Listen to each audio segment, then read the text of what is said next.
Good morning बच्चों। कल हम पढ़ रहे थे कि अपने जो विकास करने के तरीके हैं, विकास एक लक्ष्य से नहीं लिया जा सकता। विकास को जांचने के लिए एक से अधिक लक्ष्य होने चाहिए। तो हम किसी भी देश की आर्थिक वृद्धि और आर्थिक विकास से मापने से संबंधित उससे ही हम उसके आगे बढ़ने की जो निश्चित विकास है उसको हम पता नहीं कर सकते। इसके लिए हमने कल पढ़ा था प्रमुख है समावेशी विकास से पहले कहानीय विकास। कहानीय विकास के बारे में हुई थी। अब है समावेशी विकास कि समाज में सब जानते हैं कि समाज में जाति, धर्म, लिंग, वर्ण, भाषा इनके आधार पर आज भी भारत में असमानता पाई जाती है। इसलिए भारत अन्य देशों से विकास में बहुत पीछे है। इससे संबंधित इसकी प्रमुख आती है परिभाषा कि अगर आय की समानता के साथ साथ जैसे सामाजिक अवसर की समानता होती है, तो आय की समानता के साथ साथ अवसर की समानता तथा जीवन के सभी आयामों में समान मानवीय अधिकारों का समर्थन करना ही समावेशी विकास कहलाता है। जैसे मानवीय अधिकार जैसे जाति, धर्म, लिंग, वर्ण, भाषा व गरीबी में असमानता नहीं हो, तो हम कह सकते हैं कि यहाँ समावेशी विकास हुआ। समाज में सबको समानता मिलती है, वहां पर अमीरी गरीबी में अंतर भी नहीं होता है, तो भाषा, जाति या धर्म के आधार पर भी अंतर नहीं होता है। भारत ने इन सब की असमानता को बहुत हद तक कम किया है, तभी हम विकास की ओर अग्रसर है। दूसरी दक्षता प्रमुख दिया है अगला टॉपिक नियोजन। अब देखिए, वैसे तो साधारणतः नियोजन कार्य हम जानते हैं, नियोजन कार्य के रूप में बताया जाता है कि सोच समझ करके या विवेकपूर्ण कार्य को हम नियोजन कहते हैं। लेकिन नियोजन जो संसाधनों से संबंधित है, तो उसकी परिभाषा को परिभाषित किया है कि संसाधनों का उपयोग विवेकपूर्ण या सोच समझ करके लक्ष्यों को प्राप्त करने की तकनीक को नियोजन कहते हैं। नियोजन हमारे एक रूपरेखा बनाई जाती है जिनसे हम संसाधनों को परिपूर्ण रूप से काम में लेने के लिए उनका आकलन करते हैं। इस नियोजन के लिए हमें जो विवेकपूर्ण तरीका अपनाया जाता है, सोच समझ करके अपनाया जाता है, इसको 3 घटकों में बांटा है। ये 3 घटक बहुत ही वेरी मोस्ट है। इन 3 घटकों में जहां प्रमुख है क्वेश्चन बनता है VIP 1 नंबर के अंतर्गत कि नियोजन के प्रमुख 2 घटक लिखिए। इन तीनों घटकों में एक दस्ता दिया गया है। हम पहले घटक के बारे में जानकारी प्राप्त कर सकते हैं कि पहला जो घटक दिया गया है उसमें बताया गया है कि पहले संसाधनों को प्राथमिक क्रम में निर्धारित करेंगे और सुपरिभाषित लक्ष्य और उद्देश्यों को प्राप्त करेंगे। ये पहला लक्ष्य इसके अंतर्गत रखा गया है पहले घटक। दूसरा दिया है कि उपलब्ध संसाधनों का अनुमान लगाया जाएगा। जो संसाधन उपलब्ध है उन संसाधनों को हम उपलब्ध तरीके से उनको अनुमान लगा सकते हैं। तीसरा घटक हम बता सकते हैं कि संसाधनों का विभिन्न लक्ष्यों की प्राप्ति हेतु अनुकूलतम आवंटन और उपयोग किया जाता है। संसाधनों का अनुकूलतम आवंटन किया जाता है।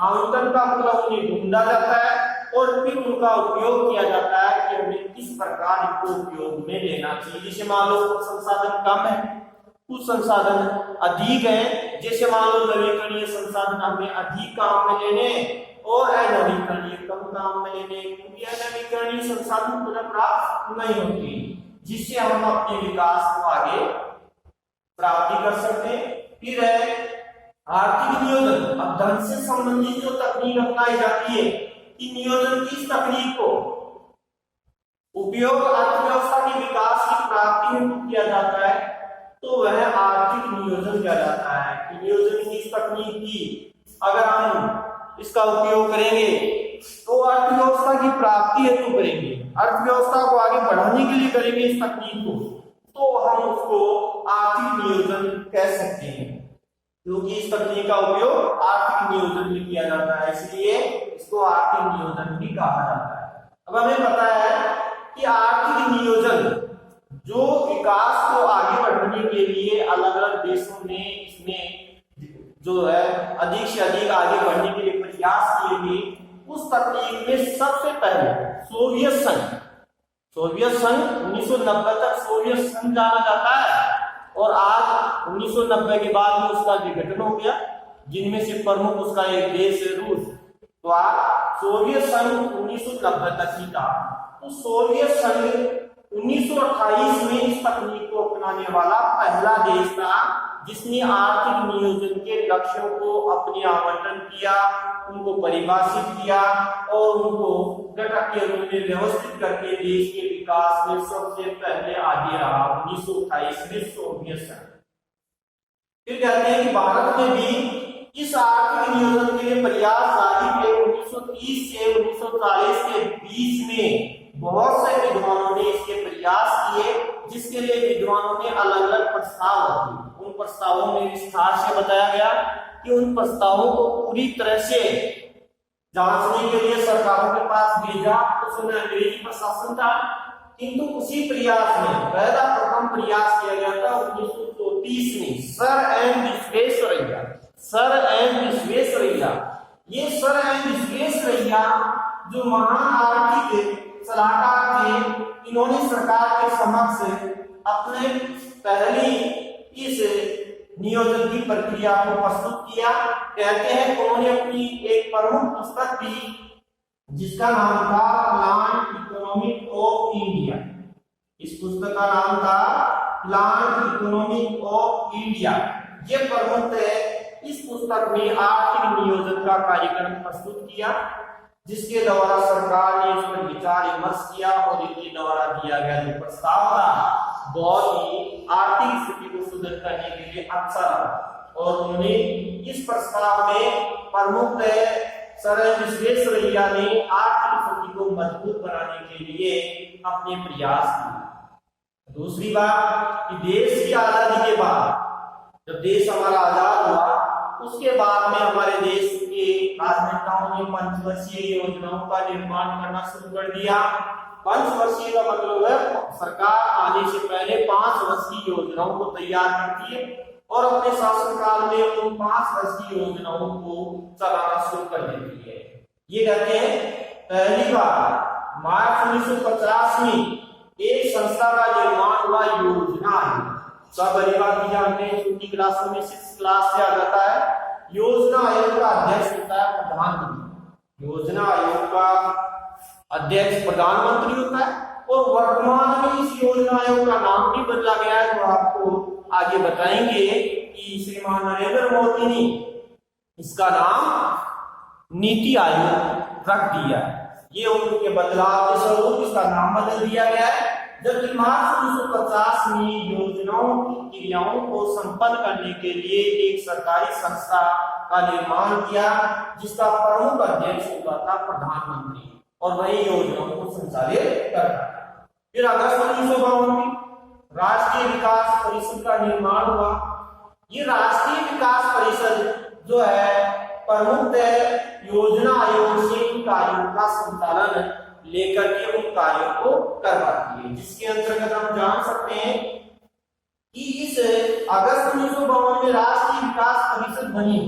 हमने इसमें बताया कि इसका अध्यक्ष प्रधानमंत्री होता है और वह अपनी योजनाओं को तैयार करके राष्ट्रीय विकास परिषद को देता है। अब देखिए राष्ट्रीय विकास परिषद ये अपने आप में प्रमुख एक सलाहकारी संस्था है और ये सलाहकारी संस्था विकास में अहम भूमिका निभाती है, जिसके अंतर्गत दिया है कि हमारे भारत के जो राज्य हैं वो केंद्र शासित प्रदेशों की जो योजनाएं हैं उनके कार्यों का संचालन करती है और नियोजन की प्रक्रिया में विकेंद्रीकरण इसका प्रमुख कार्य है। कि हमारी जो विकेंद्रीकरण है, शासन अलग अलग जगहों पर है, हमारे शासन को बांट रखा है कि हमारे यहाँ सरकारें 3 हैं, इसके हमारे विकेंद्रीकरण शासन को मजबूत बनाती है राष्ट्रीय विकास परिषद। देखिए भारत में विकेंद्रीकरण शासन है, विकेंद्रीकरण और केंद्रीकरण। केंद्रीकरण का मतलब एक ही सरकार होती है और विकेंद्रीकरण का मतलब एक से अधिक सरकारें जो अपनी आप में स्वतंत्र है और शासन का संचालन करती है। तो ये जो राष्ट्रीय विकास परिषद है, राष्ट्रीय विकास परिषद हमारे देश के विकेंद्रीकरण शासन को मजबूत बनाती है। इसमें प्रमुख है विकेंद्रीकरण शासन के रूप में बताया गया है कि हमारी इस राज्य विकास परिषद की जो योजना है उन सभी योजनाओं को इस राष्ट्रीय विकास परिषद जो तैयार करती है, योजनाओं को राष्ट्रीय विकास परिषद ही उनको तैयार करके उनका अनुमोदन करती है। हमारे इसके राज्य के मुख्यमंत्री, केंद्र शासित प्रदेशों के प्रशासक और उपराज्यपाल इसके सदस्य होते हैं। राष्ट्रीय विकास परिषद, इस राष्ट्रीय विकास परिषद के प्रमुख सदस्य होते हैं, आप नोट कर सकते हैं, जिसमें दिया है राज्य के मुख्यमंत्री, केंद्र शासित प्रदेशों के प्रशासक और उपराज्यपाल भी इसके सदस्य होते हैं। ये सदस्य ही इनका आयोग का संचालन करते हैं। ये हमारी एक संवैधानिकता और सलाहकारी संस्था है जो हमारे आर्थिक स्थिति में मार्गदर्शन करती है और देश के विकास में सहयोग प्रदान करती है। अब हम जान सकते हैं कि ये किस प्रकार विकास में अहम भूमिका निभाती है। दूसरी बात, हमने अगला अपना दिया है टॉपिक एक और रहा है मानव विकास। अब देखिए, मानव विकास महत्वपूर्ण है, सभी भलीभांति जानते हैं कि हमें विकास करना है, प्रगति करना ही विकास कहलाता है। किंतु मानव विकास तो हम कह सकते हैं व्यक्ति को नियमित रोजगार और बेहतर मजदूरी मिले, इसे कहते हैं मानव विकास। जिसे मान लो एक व्यक्ति है, उद्योगों में श्रम के लिए जाता है, तो रोजगार मिलता है, उसको सुविधा होती है, लेकिन वो पूंजी जो है आर्थिक स्थिति को मजबूत बनाती है और आर्थिक स्थिति उसकी सुदृढ़ होती जाती है। चाहे वह किसी भी क्षेत्र में काम करता हो, चाहे वह प्राथमिक हो, द्वितीयक हो या तृतीयक, उन सब में अहम भूमिका निभाती है, उसकी आर्थिक स्थिति मजबूत बनाती है। तो हमने मानव विकास के बारे में जाना। मानव विकास प्रमुख पॉइंट है मानव विकास, व्यक्ति को नियमित रोजगार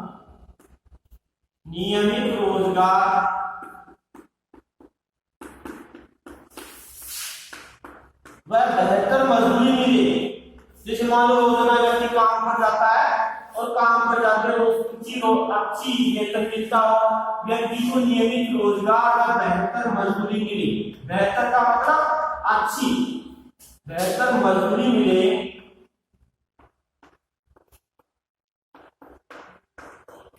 उसे मानव विकास कहते हैं, उसे मानव विकास कहते हैं। अब देखिए, व्यक्ति अगर नियमित रोजगार प्राप्त करता है तो उसको अच्छी रोजगार करने के कारण यह विकास करेगा, मानव विकास कहते हैं। अब देखिए, मानव विकास को किस प्रकार जांचे, देशों में कि व्यक्ति किस प्रकार विकास कर रहा है। तो पहली बात यूएनडीपी के द्वारा, कहते हैं यूएनडीपी, जिसको हम लिख सकते हैं संयुक्त विकास कार्यक्रम, संयुक्त राष्ट्रीय विकास कार्यक्रम, जो एक संस्था है जो प्रमुखतः हमारे सभी देशों की संयुक्त रूप से बनी हुई है। यूनियन नेशनल डेवलपमेंट प्रोसेस, जो संयुक्त राष्ट्रीय विकास कार्यक्रम है, उसके द्वारा 1990 में इसको जाना गया कि संयुक्त राष्ट्रीय विकास कार्यक्रम यूएनडीपी के द्वारा 1990 ईस्वी में प्रमुख व्यक्ति का नाम है, जो प्रमुख है हमारे मानव विकास की जांच के बारे में आंदोलन बताया गया, उसको नाम दिया गया महबूब उल हक। देखिए, 1990 ईस्वी में महबूब उल हक, इस व्यक्ति ने इसका प्रमुख मानव विकास की जांच का आंकलन किया, जो प्रमुख 3 आयाम प्रस्तुत किए। महबूब उल हक ने मानव विकास की जांच की, मानव विकास की जांच की।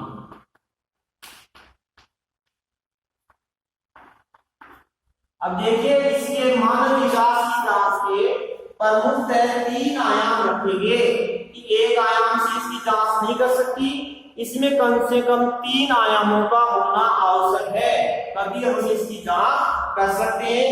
प्रमुखतः होते ज्ञान, स्वास्थ्य और जीवन स्तर, जिनमें प्रमुखतः है विकास की जांच की, इसके 3 आयाम हैं, इसके 3 आयाम जिनसे हम विकास की जांच कर सकते हैं। पॉइंट नंबर 1 ज्ञान, पॉइंट नंबर 2 स्वास्थ्य और पॉइंट नंबर 3 ज्ञान, स्वास्थ्य और पॉइंट नंबर 3 पर मुझे दिया गया है जीवन स्तर। अब देखिए जीवन स्तर, अब हम भली बात नहीं जानते हैं कि ज्ञान का अर्थ होता है शिक्षा, शिक्षा से हम किसी के विकास की जांच कर सकते हैं। स्वास्थ्य का मतलब है अच्छा है, स्वस्थ रहते हैं वहां के लोग, जिसको हम कहते हैं जीवन प्रत्याशा। अब देखिए जीवन प्रत्याशा अपने आप में एक शब्द है जो प्रमुख है। हम कह सकते हैं कि जैसे मान लो औसत आय अलग अलग देशों की अलग अलग होती है, जिसके अंतर्गत हम कह सकते हैं कि उसमें कुल व्यक्ति के मरने वाले लोगों की संख्या का हम, जैसे मान लो मरने वाली संख्या है उसका भाग देंगे हम उनकी योग के आयु में, तो आयु में अगर संख्या का भाग देंगे तो हमारे स्वास्थ्य की जांच हो सकती है उस व्यक्ति की जीवन प्रत्याशा कितनी है। फिर है जीवन स्तर। अब देखिए जीवन स्तर अपने आप में एक अपने अलग अलग देशों का अलग अलग जीवन स्तर होता है, रहने वाले लोगों का जीवन अलग अलग होता है। जैसे मान लो प्रति व्यक्ति आय, अब देखिए प्रति व्यक्ति आय में देखा जाए तो प्रति व्यक्ति आय विकसित राष्ट्रों में अधिक है। प्रति व्यक्ति आय को हम प्रमुख जीवन स्तर में सम्मिलित किया गया है और वो हमें आकलन के रूप में जीवन स्तर की बातों को बताया जाता है।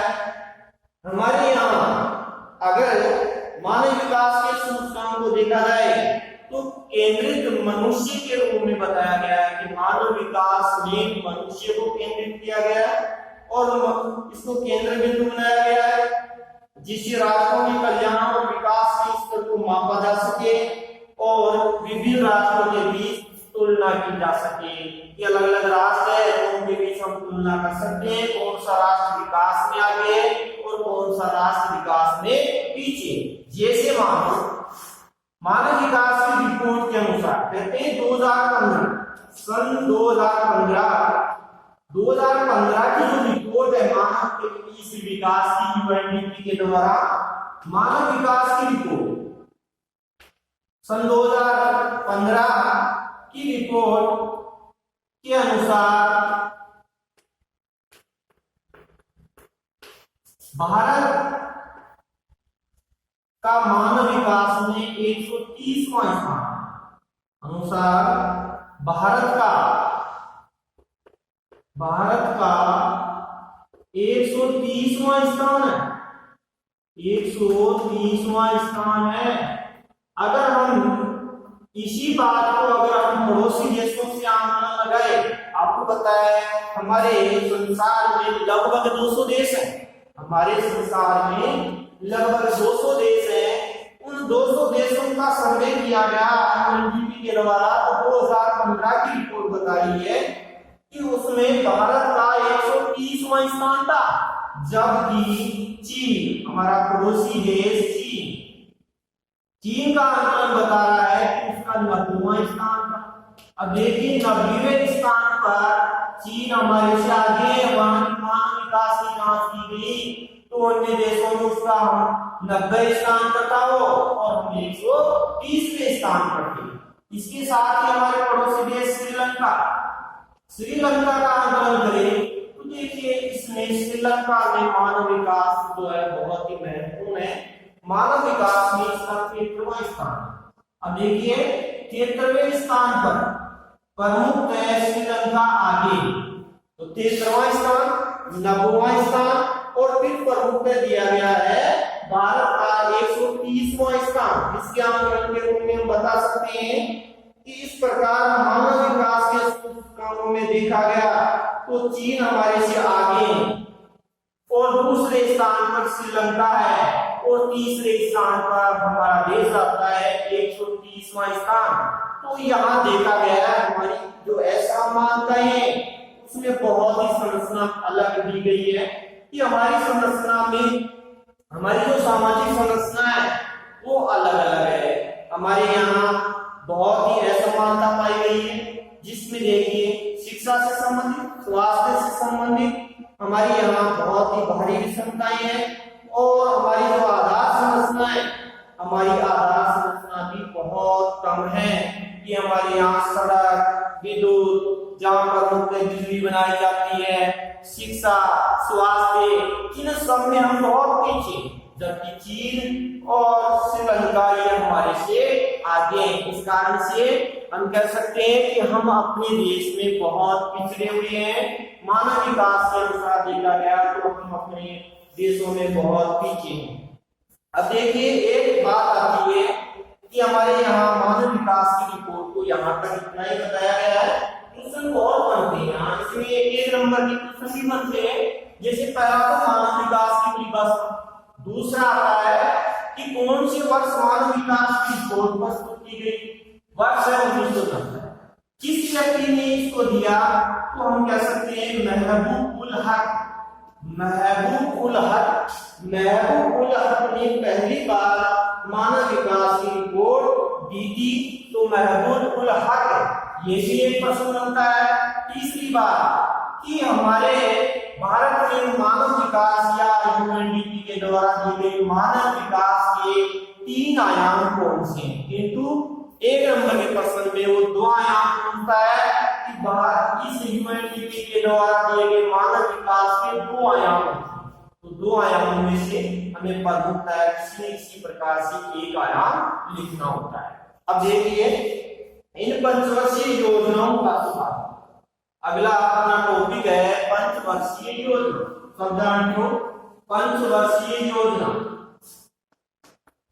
अभी मैंने पीछे बताया है पंचवर्षीय योजनाएं। पंचवर्षीय योजनाएं 5 वर्ष के लिए होती है और उन 5 वर्ष के लिए उन कार्यों को करना पड़ता है। पंचवर्षीय योजनाएं योजना आयोग के द्वारा संचालित होती है और वह इन कार्यों को करता है। पंचवर्षीय योजनाओं में ये बताया गया है कि हमारे देश की जो प्रथम पंचवर्षीय पहली पंचवर्षीय योजना है उससे लेकर के अभी वर्तमान की जो योजना है 14वीं या 15वीं पंचवर्षीय योजना के अंतर्गत जो रूपरेखा दी गई है कि तो अपने बुक में केवल 12 पंचवर्षीय योजनाएं हैं। तो 12 पंचवर्षीय योजनाओं में से किसी एक की अवधि पूछता है 1 नंबर के अंतर्गत। जिससे मेरा क्वेश्चन बनता है कि भारत में पहली पंचवर्षीय योजना की अवधि क्या है, 1 नंबर के अंतर्गत प्रश्न बन रहा है। तो हमें उत्तर देना पड़ता है 1 अप्रैल 1951 से 31 मार्च 1956 तक पहली पंचवर्षीय योजना का निर्माण हुआ। योजना आयोग इसको संचालित की जिनसे हमें विकास के क्रम में अधिक से अधिक आगे बढ़ने का प्रयास किया। अब देखिए इन पंचवर्षीय योजनाओं में प्रमुख है अलग अलग भारत में लगातार भारत पाकिस्तान युद्ध, भारत चीन युद्ध, ये हमारे संघर्ष होने के बाद में भी भारत ने अथक प्रयास किए और विकास में आगे बढ़ने में काफी अग्रता हासिल की है।